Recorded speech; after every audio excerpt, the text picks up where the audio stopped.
already really liked the OnePlus 13 earlier this year. I made a whole video about it, enjoyed it, and they of course did skip 14 because 4 is super unlucky. So now here comes the OnePlus 15. And all I really expected from it is just a little spec bump refresh, because that would have been normal. OnePlus has done it before. Back when they did the T version of phones, they'd basically refresh a phone 6 months later and, just be the first ones to ship with the new chip for those sweet bragging rights. And honestly, that would have been pretty solid. The new Snapdragon 8 Elite Gen 5, as you've probably seen, is really good. It's 20 to 40% faster than the 8 Elite, record-setting multi-core performance, 4.6 gigahertz clock speeds. It's already goated. I could have just packed that up in the same phone and just said, all right, ready to go. But instead, they just decided to sprinkle in a whole bunch of extra overkill.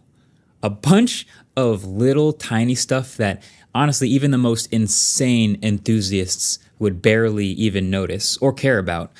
Type of stuff that like people who watch an MKBHD video of a new phone that they're not even gonna buy might appreciate. So on top of this new chip and the huge vapor chamber, they also dropped in super fast UFS 4.1 storage, and the base version of this phone has 12 gigs of LPDDR5X Ultra RAM, which is really fast, but it might not even be enough for you. So the upgraded version has 16 gigs of LPDDR5X Ultra Plus RAM.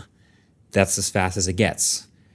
This is not normal. They also, of course, updated the design of this phone, so it's simpler, cleaner, it's more squared off. I like it. The sides of the phone and the camera bump and basically everything is flattened and more squared off now. I kind of like how the cameras right in the middle are perfectly aligned with the center of the phone through the logo. It's clean, and it's also all matte all the way around, so the back and the sides, no gloss needed. And there's 3 colors: matte black, matte sand, and matte violet, which is pretty unique.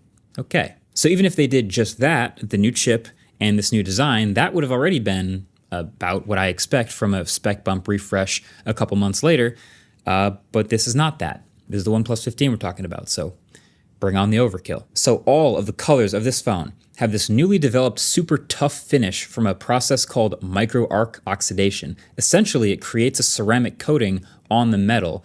And normally I wouldn't notice stuff like that too specifically, but this matte black phone has turned out to be one of the most impressive matte blacks I've ever seen on a phone. Not only is this nice micro texture kind of soft to the touch, but also matte blacks are actually typically pretty fingerprinty and a little harder to keep clean, I admit, but somehow this one does not fingerprint at all. And then normally when I pull something matte black out of my bag and it has scratches on it, that hurts a little bit inside. And that happened with this one, and I pulled it out and it has scratches, and that was devastating.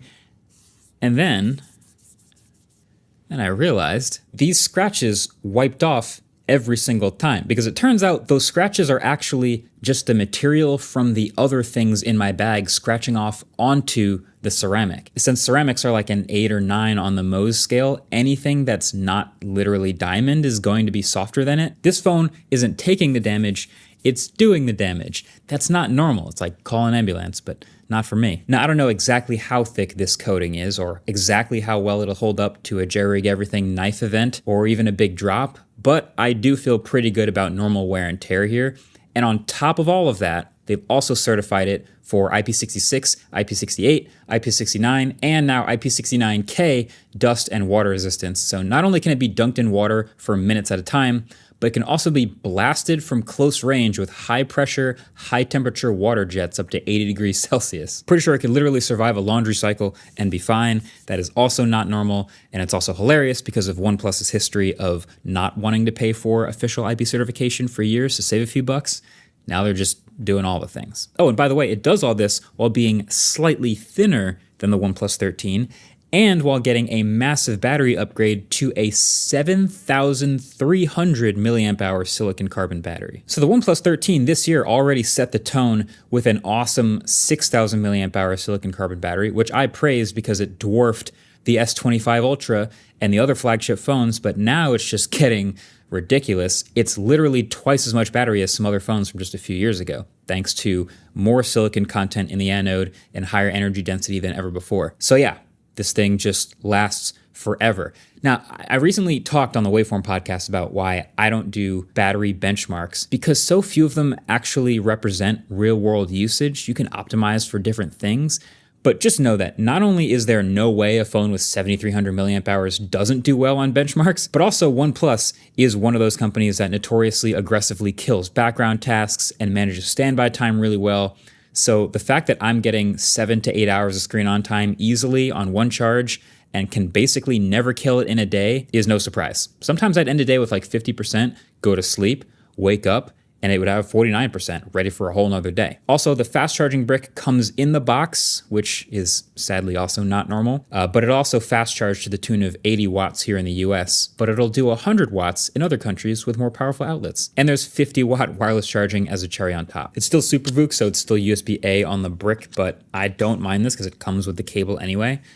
You can also turn on battery management features, limit your charge capacity. There's bypass charging. Actually, this phone's battery is so big that you could turn on charge limits to 85% every time, which you don't need to, by the way. But if you just wanted to guarantee the long-term battery health of the phone and limit it to 85% charge, it would still have more battery than the Galaxy S25 Ultra. Now, one of the biggest stories in smartphones and computers over the past couple of years has been custom silicon. And this phone also does that. So I mentioned already it has a Snapdragon 8 Elite Gen 5, but what I didn't mention is there's also 2 other custom chips on this phone that help OnePlus continue to chase that fast and smooth dream. There's a new Wi-Fi chip and a new touch response chip. So the Wi-Fi chip you can think of as their equivalent to Apple's new C1 and C1X modems in the iPhones. Instead of using a built-in Qualcomm modem, they've developed their own, calling it G2. And I don't know much about it other than the fact that it occasionally pulls higher speeds than other devices on the same network, sometimes. But then the touch response chip is even more impressive actually, because they're pairing it with this new display, which can refresh now up to 165 Hertz. But it only refreshes at 165 Hertz sometimes. It's funny, when you go to display settings under refresh rate, you can turn it up to high, which says up to 165 Hertz. But when you flip through and actually use the phone, you can see it's mostly going between 1 Hertz and 120 Hertz. It's 120 when scrolling, 120 when in apps, 120 when multitasking.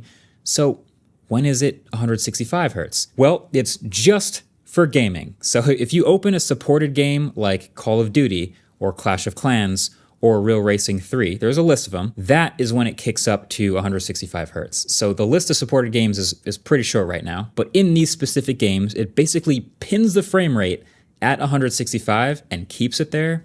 So for the specific mobile gamer whose eye is so well tuned that they can see the difference between 120 and 165 and actually care about that in the game of their choice, well then this phone is clearly for you. I'm more the type of person that's just happy to have a higher refresh rate and high resolution on at the same time because so many phones make you pick one or the other. And the dedicated touch response chip enables a ridiculous 3200 Hertz touch sample rate. For reference, most normal flagships are typically 1440 Hertz to about 2400 Hertz. So that is also clearly not normal. But there are some downsides to this phone though, and that brings me to one of them. So, I mean, there's a couple small ones and then one really big one. The display is technically a higher refresh rate sometimes and a little bit brighter sometimes, but it's also a slightly lower resolution than before. Because see, OnePlus 13 was 1440p and OnePlus 15 is 1272 across. You probably won't notice, they're both very sharp, but hey, there's been lots of little overkill stuff in other parts of the phone that you won't notice either, so I had to mention that. And OnePlus also continues to abandon the alert slider, which I personally loved. But they are replacing it with just this one customizable button. Most people end up being fine with this. I know there's a lot of vocal people like me that miss the thing, but you can customize it to make it a long press silent switch. But I just really like being able to know the state without turning on the screen or taking it out of my pocket. But of course, people will map this to other things that they find useful, so that's fine, I guess. The haptic motor also got a downgrade from the 13 on paper, but I can confirm that you absolutely will not notice that. It's still really good haptics in the OnePlus 15. But the really big one is the cameras. And I feel like this has been a story of OnePlus phones for forever now. Every time they have a great phone with great specs, great performance, and they always botch the cameras. And with this one, it's not like just the phone's really great, it's just not the best cameras. No, this is actually a pretty substantial downgrade. Like the sensors are smaller, the apertures are smaller, and the photos and videos are just worse and disappointing across the board. So it's a triple 50 megapixel camera system back here, which sounds promising, but this primary sensor has been a surprisingly weak performer. This is actually the same one that's in the $400 Honor 200, and it kind of acts like it. There's more noise than you'd want to see in some medium lighting shots where other flagships do just fine. There's also a decent 3.5x telephoto zoom and a 116-degree ultra wide that's a little soft around the edges. They get the job done, but in general, I found colors pretty dull and just too much noise and not enough detail in most shots from any of these cameras. And then you've probably also noticed there's no Hasselblad logo on the back of this phone anymore. And it kind of looks like they're done with that camera partnership. The orange shutter button is gone. The X-Pan mode is gone. They still do call their Pro mode Master mode though, and they still use this incredibly loud leaf shutter sound. So I guess they're not totally done wiping out any trace of it. But yeah, in a world where they have done so much and even done overkill with the performance and the usability of this phone, once again, on a OnePlus phone, the cameras are an area where you'll have to be okay with being disappointed. Again. So look, I've really enjoyed using this OnePlus phone for the same reasons I've enjoyed using a lot of previous OnePlus phones. They make these things so fast and smooth. So even as their software has changed and Oxygen OS has kind of devolved into a Color OS clone, which is also kind of an iOS clone, at least it stayed buttery and packed with features, and there's still plenty of customization to set it up the way I want. You can choose to use any of the AI features or not, like always. I didn't. You can also choose to adjust some of the default behaviors or not, like always. I did. It's just a really confidence-inspiring phone. No matter how hard you push the phone, no matter how much you try to get it to do crazy stuff, it always loads things ridiculously fast and lasts all day. So that's great. But yeah, it's not normal. This phone is so not normal. And I appreciate that so much for all the little performance stuff, but they do now have a longer way to go to get me to daily a phone like this if the camera's gonna be lagging so hard. But thankfully it is very competitively priced. So this phone is $899 US or $999 if you want that sweet, sweet 16 gigs of LPDDR5X Ultra Plus RAM. But yeah, can you guys make like an ultra version with a really nice camera, please? That'd be nice. Okay, thanks. Bye. Peace.